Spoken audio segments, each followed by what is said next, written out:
មកក្រោយផ្ទះមិនតិចបងប្អូនហើយសទឹកទីវាត្រូវទឹកភ្លៀងប្រហែលមេឥឡូវដល់ពេលកាត់វាស្លបប្រហើវិញចាផ្ទីនេះសម្បូរជាតិដែកបងប្អូនញ៉ាំផ្ទីច្រើនសម្បូរជាតិដែកចាបងប្អូននេះច្រើនណាស់បងប្អូនអើយពេញដីចាដល់ពេលច្រូតវាយកទៅស្លបមក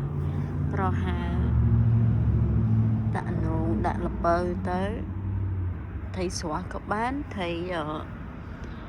ឆ្អើក៏បានបងប្អូនចាតែប៉ុណ្ណេះបងនិចឆ្ងាញ់មាត់ហើយចាបងប្អូនចាបន្លែធម្មជាតិក្រោយផ្ទះចាបងប្អូនសាប់ផ្ទីនេះមកកៅផ្ទីដូងហ៎បងប្អូនចាអានោះដើមវាធំបងប្អូនអានេះវាទំនៅ baby ឡើយបងប្អូនចាប៉ុណ្ណាដល់ពេលច្រូតវាទៅធ្វើសម្លប្រហើហើយចាបងប្អូនចាយើងអាចដាក់បន្លែទៀតបានបងប្អូនជួយដាក់ comment ឲ្យខ្ញុំផងចាបើ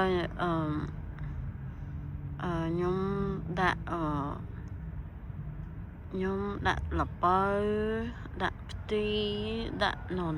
ងហើយផ្សិតវែងបងប្អូនចាបើមានចាយើងអាចដាក់បន្លែទៀតបានបងប្អូនប្រាប់ខ្ញុំផងចាស្ទឹកផ្ទី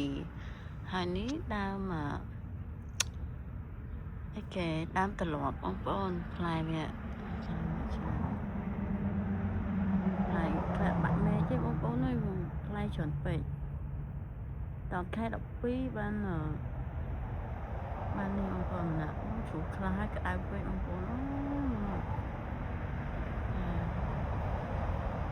ជ្រុះខ្លះពេញដៃបងប្អូនចា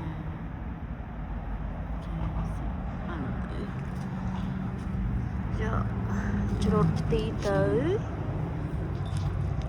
ស្លប្រហើបងប្អូនមានត្រីងៀតពីស្រុកខ្មែរមកបងប្អូន